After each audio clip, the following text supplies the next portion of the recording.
Assalamualaikum warahmatullahi wabarakatuh.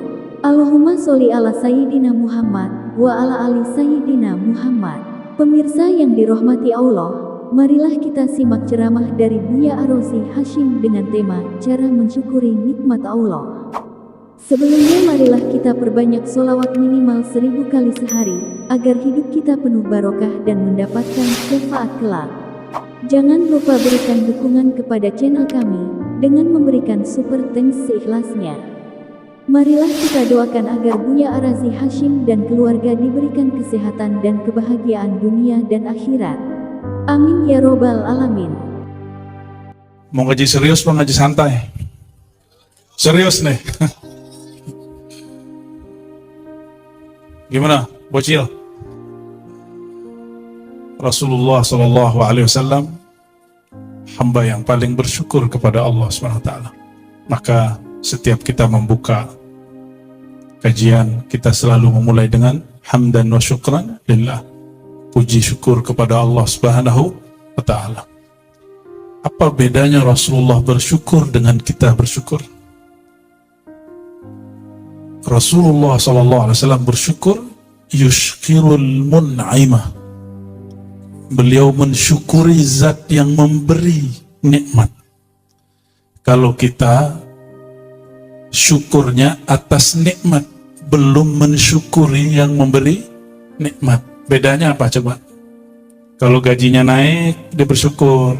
Duitnya banyak, kalau duitnya lagi dikit, jajannya dikit ya, bocil-bocil ya, dia nggak bersyukur. Rasulullah SAW itu yang dipandang dalam syukur itu adalah Allah sang pemberi nikmat, bukan hanya nikmatnya. Kalau memuji Allah hanya karena pemberian yang zahir, itu sama dengan orang yang disebut di dalam kitab amil, pekerja keras. Maksudnya apa? Ini bukan menyinggung orang kerja keras, bukan. Orang karyawan. Karyawan kalau dapat tunjangan tambahan, dia bersyukur nggak? Kalau lemburannya belum cair, dia kesel nggak? Gaji telat cair, kesel nggak? Ibu-ibu nih, belanja dari papihnya belum turun. Wah, kesel nggak? Kesel. Kenapa? Karena syukurnya baru sebatas nikmat, belum memandang yang memberi nikmat. Coba kalau punya teman, dia muji kita karena kita terpuji, atau karena kita suka ngasih dia gratisan? Yang teman sejati yang mana? Mana yang teman yang kita seneng? Punya teman nih, punya teman nggak? Kamu punya teman? Punya? Beneran? Coba hitung berapa orang. Siapa aja tuh? Nggak tahu. Siapa? Uki? Apa? Kuntilanak? Allahumma sholli wa sallim barik alaih. Kita punya teman, dia puji kita, dia senang sama kita kalau kita sering traktir dia. Giliran gak ditraktir, gak nyapa.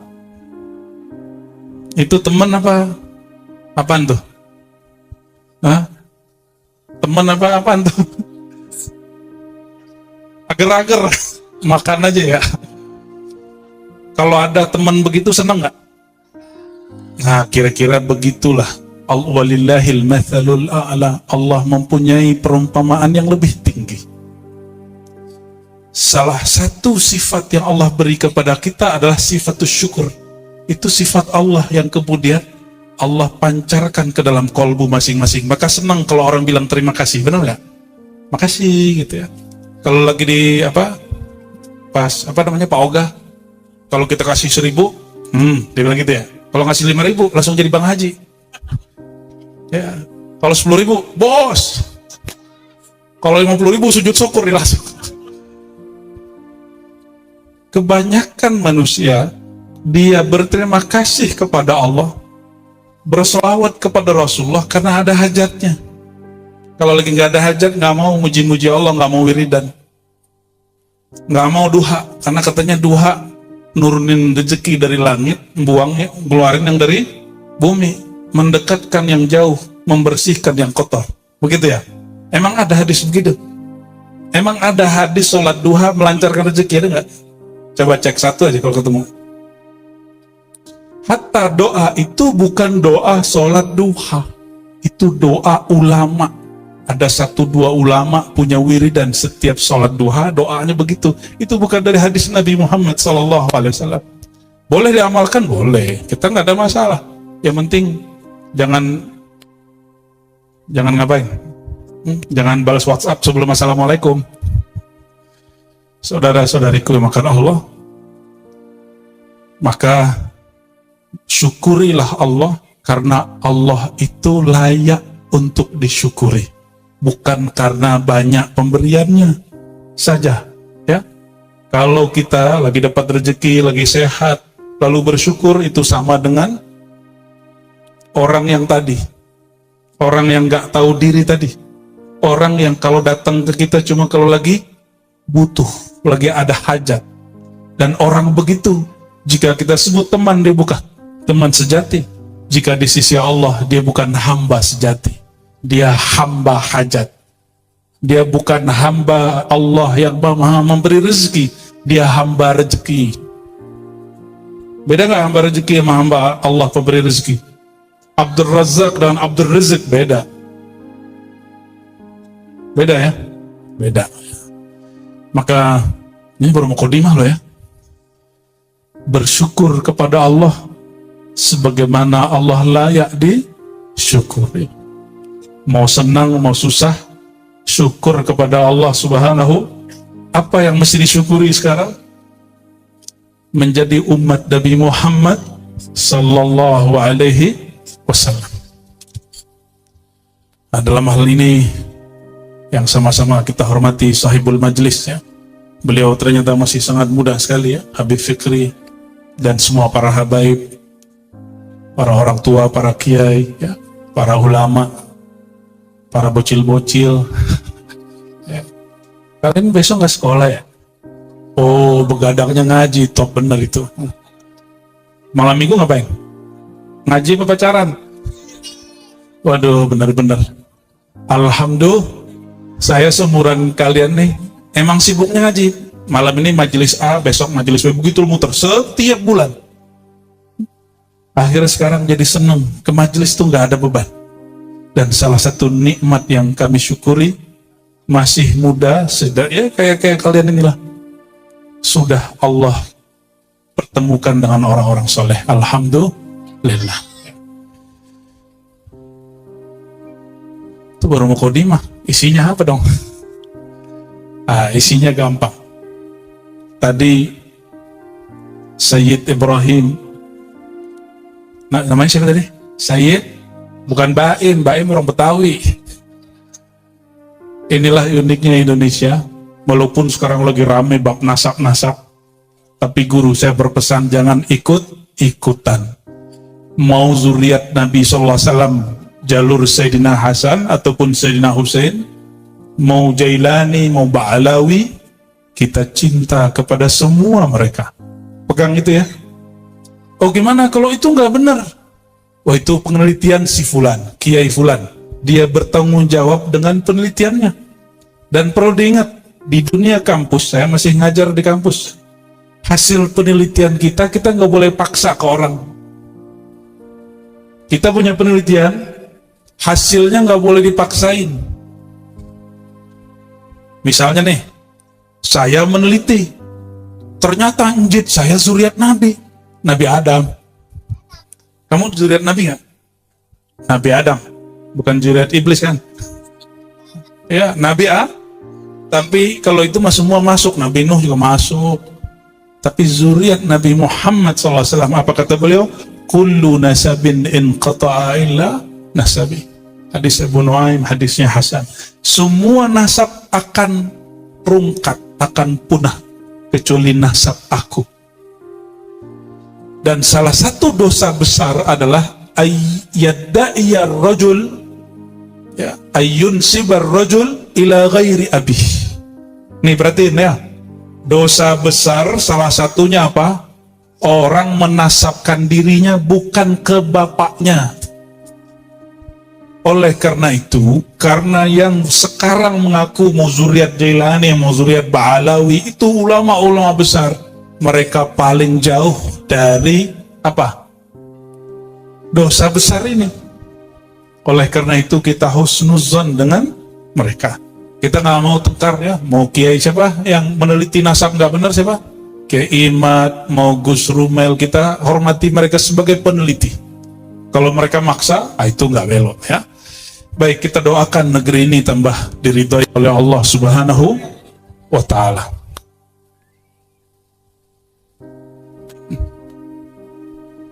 Ini ada apa nih? Gerak-gerak terus nih dari tadi nih. Ya.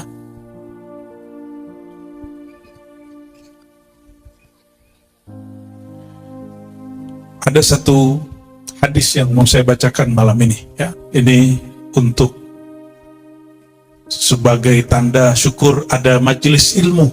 Ini katanya pembukaan majelis, benar nggak? Sayyidina Anas ibn Malik radhiyallahu taala anhu. Siapa Sayyidina Anas? Mana bocil sini tadi? Hah? Diambil genderuwo. Oh, nangis. Saya percaya sama genderuwo ya. Sayyidina Anas itu salah satu khadam Nabi Muhammad sallallahu alaihi wasallam. Berapa tahun dia khidmat kepada Nabi Muhammad SAW? Ada yang tahu? Ente tahu nggak? Sayyidina Anas khidmat ke Nabi, dia khidmat selama 10 tahun. Berapa tahun? Dan nggak digaji. Nggak ini baru khidmat dikit minta berkat ya. Nggak ada gaji. Ketika Rasulullah SAW selesai haji wada, selesai apa? Haji wada, ibundanya Anas, namanya Ummu Sulaim. Siapa namanya? Sayyidatuna Ummu Sulaim datang kepada Sayyidina Nabi SAW. Apa kata beliau? Wahai Rasulullah,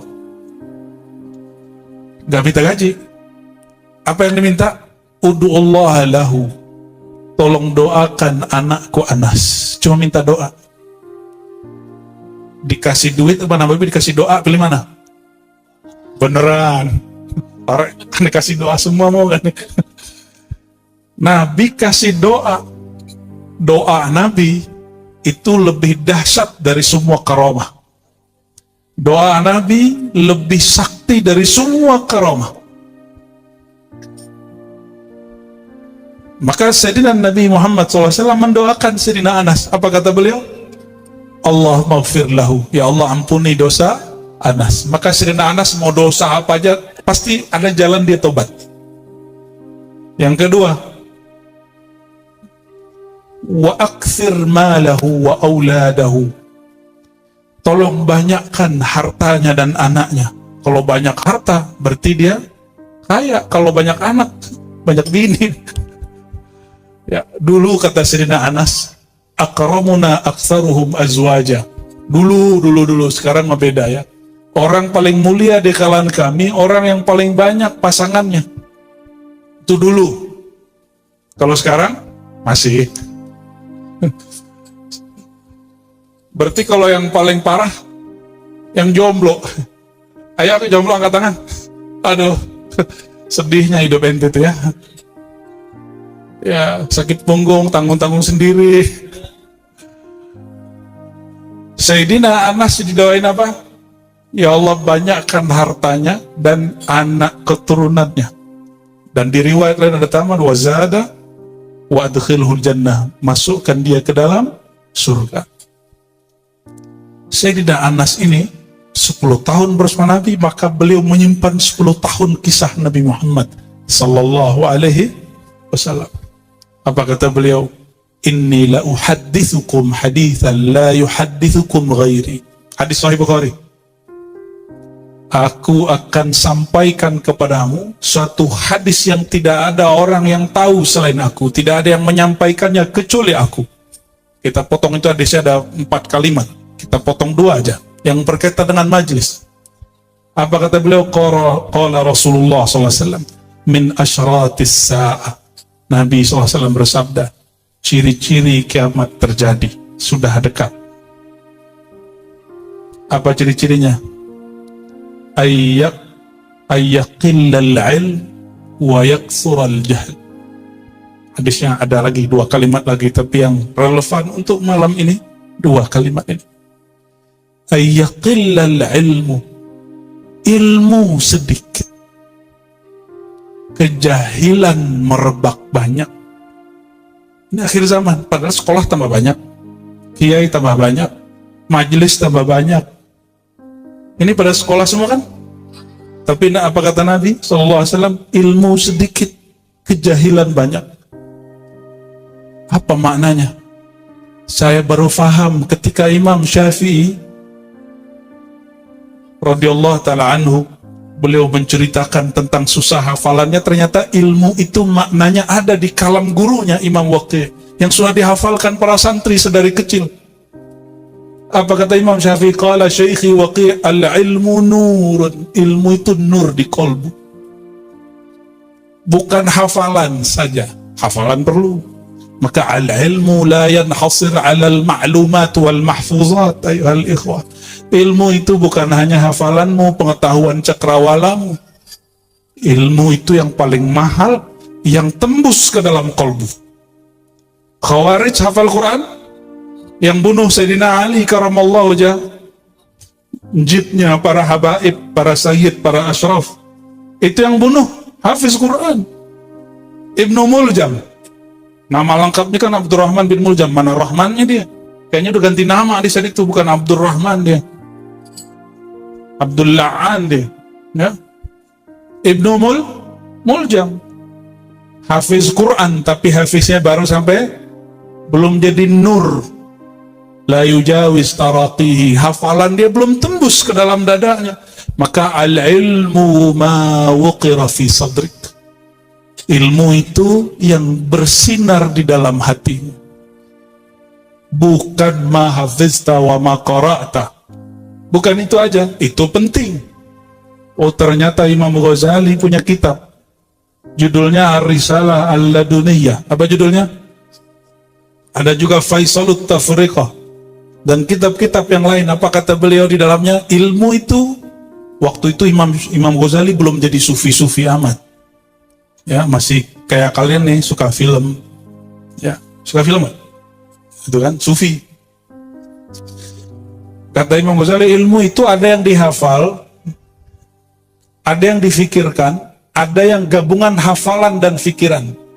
3. Waktu itu Imam Ghazali belum berguru kepada Al-Imam Abu Ali Al-Farmadhi. Bayangkan, sekelas Imam Ghazali punya mursyid. Dia sudah mujtahid, sudah boleh bikin mazhab sendiri, tapi dia nggak bikin. Dia rapikan mazhab yang lama. Dia letakkan kaidah-kaidahnya serapi mungkin.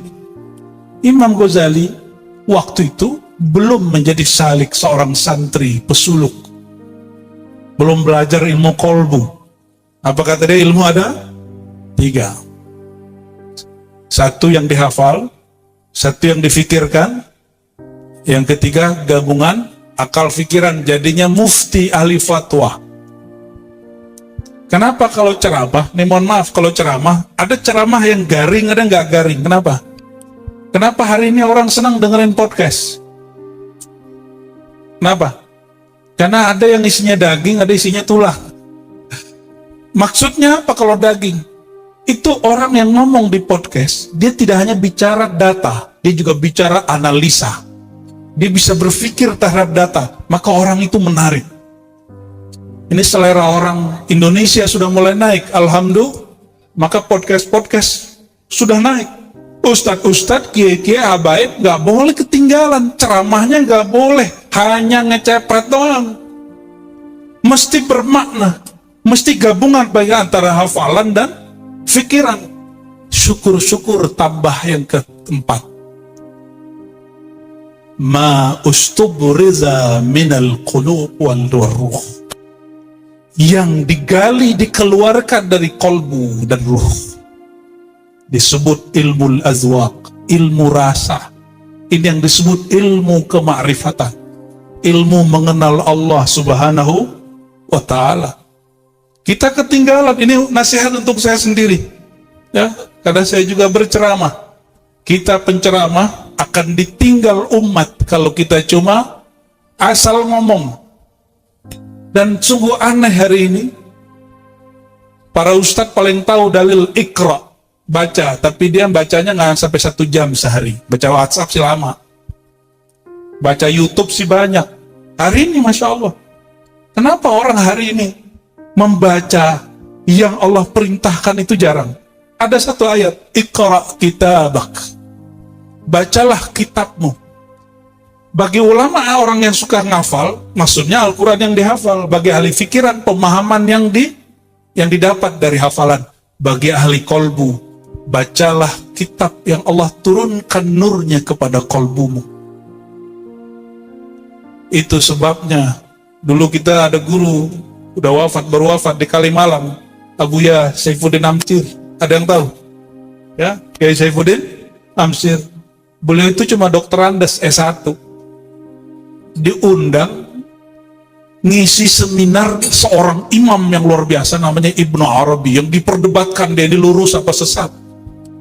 Satu lagi yang diundang profesor, nulis buku banyak, bisa banyak bahasa.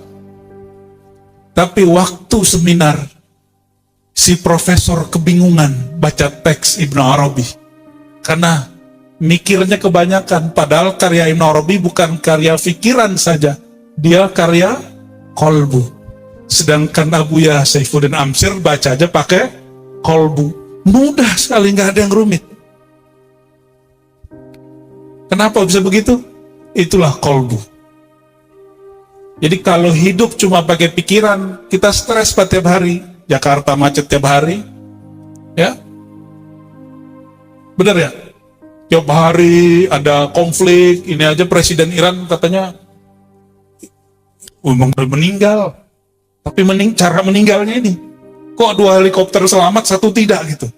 Macam-macam. Kalau kita nggak pakai kolbu, kita stres Pak bacanya. Ya, di Palestina kita semua wajib mendukung Palestina. Cuma orang sekarang sibuk dengan ideologi. Kita bilang kita nggak mau terjebak dengan perdebatan Hamas Fatah, dikira kita anti Palestina. Kalau antum nggak pakai kolbu, begini sudah. Tiap kali ngaji tambah pusing. Kenapa? Karena ngajinya cuma pakai pikiran. Maka ngaji mesti pakai kolbu. Inna fi dzalika la dzikra liman kana lahu qalbun aw alqasama wa huwa syahid. Jadi rasa itu hanya dapat disentuh oleh kolbu. Makna itu hanya dapat ditangkap oleh kolbu. Itu sebabnya banyak-banyak sholawat. Karena sholawat itu akan menyinari kolbu. Syukur-syukur sholawat mengerti isi sholawatnya. Ya, kalau bacaan-bacaan tadi itu antum ngerti, bisa nangis-nangis sendiri. Kalau ketawa sendiri jangan. Nanti saya bawa ke klinik nanti. Saudara-saudariku yang bukan Allah. Jadi hari ini banyak sekolah. Kalau ngikutin hadis itu, kalau versi orientalis, nih kata orientalis apa? Nabi nggak ngerti akhir zaman. Hadis ini bermasalah nih, Sahih Bukhari nggak sahih nih. Kenapa? Sekolah banyak, pesantren banyak, kok disebutkan tanda akhir zaman? Ilmu sedikit. Sekarang kitab mah banyak, tapi orang yang baca kitab dengan kolbunya banyak gak? Sebanyak itu pesantren di Indonesia, seharusnya setiap tahun lahir ulama-ulama hebat. Tapi yang melahir anak-anak tamatan pesantren ngomong apa? Alhamdulillah aku bebas dari semua beban. Itu cara anak pesantren hari ini kalau keluar pesantren. Takbir ya, Alhamdulillah, Allah Akbar, bebas dari semua beban. Nahu sorof fa'ala yafa'alu fi'lan. Hari ini begitu. Maka saudara-saudariku, ilmu yang Nabi SAW, apa kata beliau? Ta'awwazu min ilmin la yanfa'. Hadis Imam Ahmad, hadis Hasan. Ta'awwazu min ilmin la yanfa'.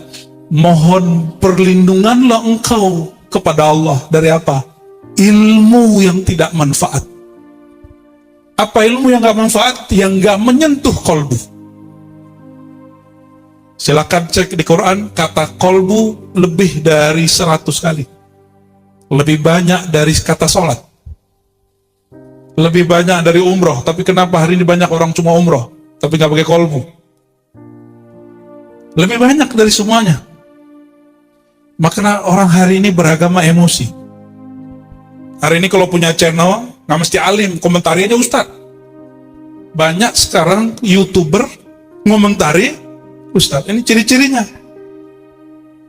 Nah, maka jika dimaknai sedikit ilmu banyak kejahilan.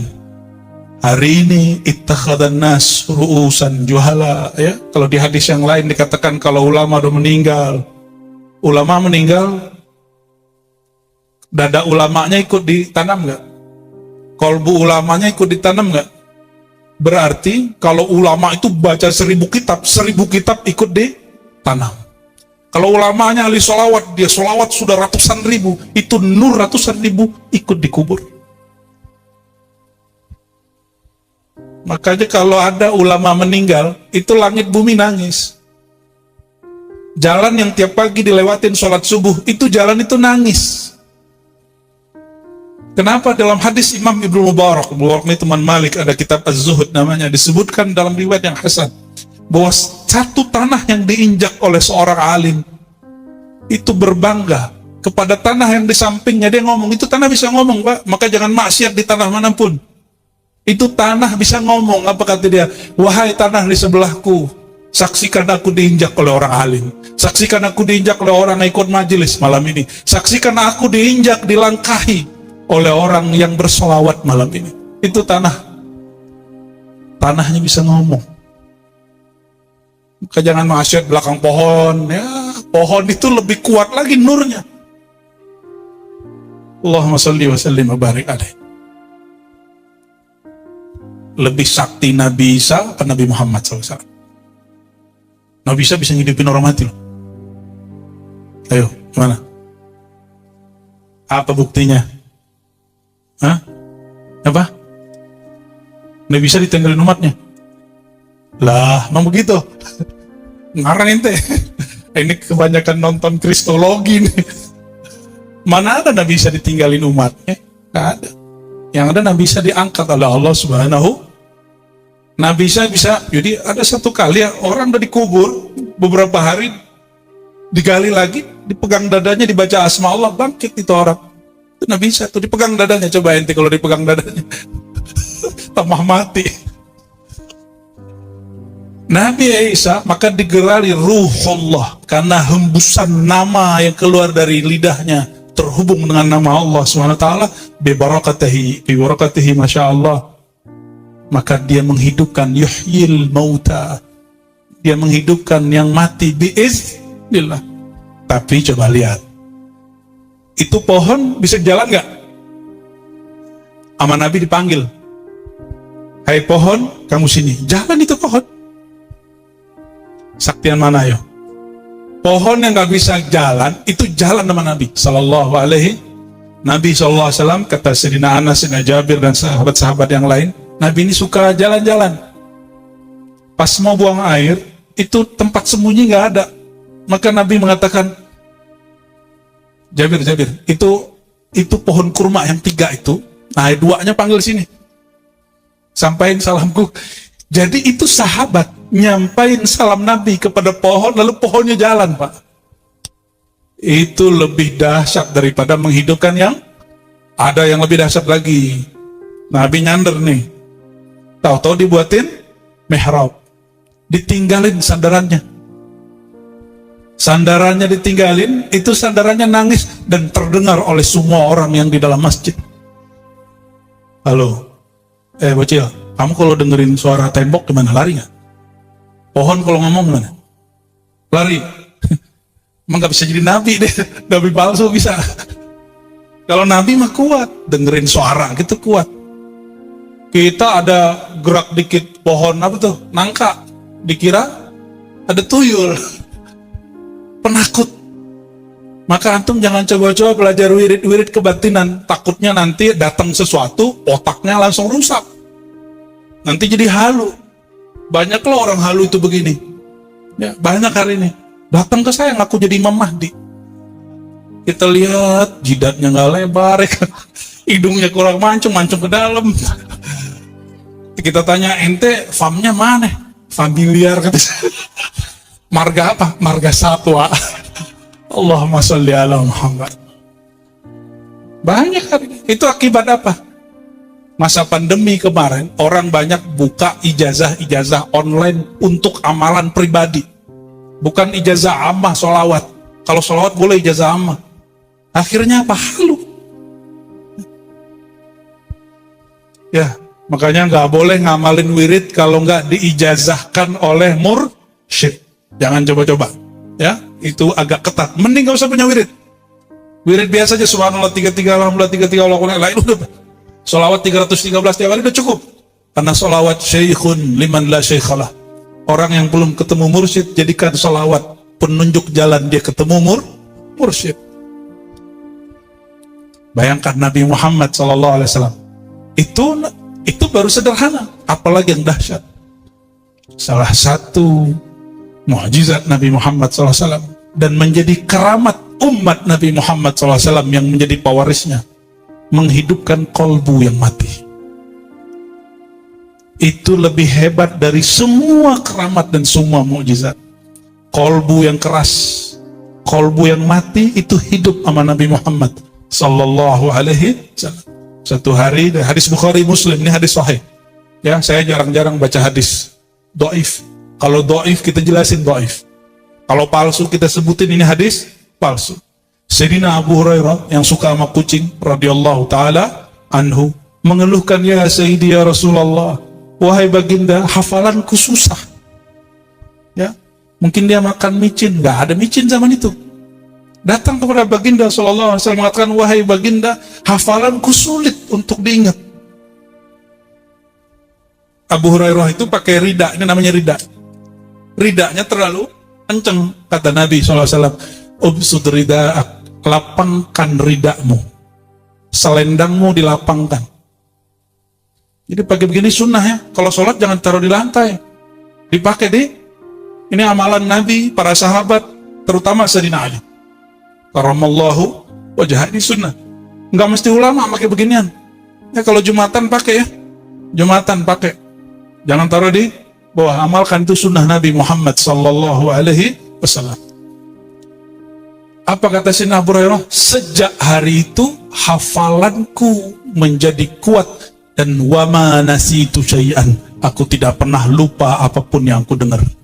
Apa hubungannya ini sama hafalan? Ada hubungannya nggak? Nggak ada. Nah, itu salah satunya, melapangkan dada, membuat cahaya di kolbu, menghidupkan kolbu yang mati. Itulah Nabi Muhammad SAW.